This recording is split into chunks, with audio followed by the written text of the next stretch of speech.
Throughout this week, I'm going to be sharing scriptures that kind of relate with the beginning of the season of Advent as we continue our journey toward Bethlehem and the birth of Jesus.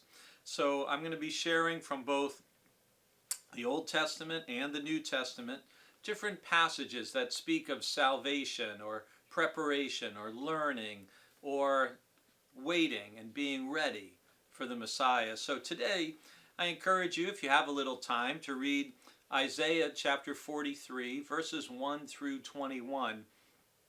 It's this wonderful image of God promising restoration and protection. It's originally intended for the Israelites who were in exile, and a reminder that there will be a time when they are restored and they get to return to their native land and their homeland and to begin again, and when this time of trouble will be past.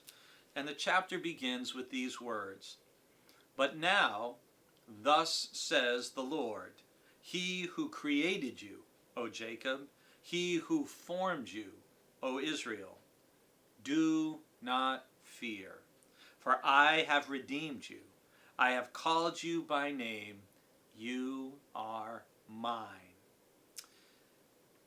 Just in this brief little verse, what God speaks through the prophet to the people of Israel, the people of Jacob, we often hear speaking to ourselves. God, first of all, telling them, do not fear. How many times is that message repeated in the pages of the scriptures? How many times do we hear God's servants, the prophets, God's servants, the angels, who appear to different people, beginning their message with "do not fear"?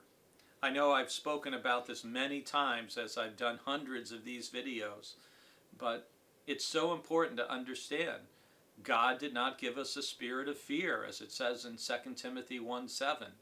And yet we live in a time when so many people make money off of making other people afraid and fearful. And just keep that in mind as you partake of media, that people who are constantly stoking your fears, stoking your anger, you really have to watch that closely.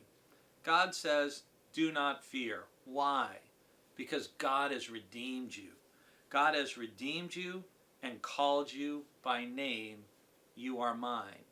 Think about this verse even in light of the resurrection story, for example, in John chapter 20, where Mary comes and she meets Jesus, and at first she thinks he's the gardener.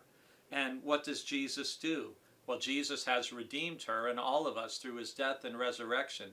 He calls Mary by name, and she recognizes him, and he makes it clear, you are mine.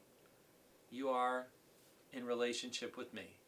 So I pray today, whatever is making you afraid, give your fears to God in prayer. And remember, God didn't give you a spirit of fear, but a spirit of power and of love and of a sound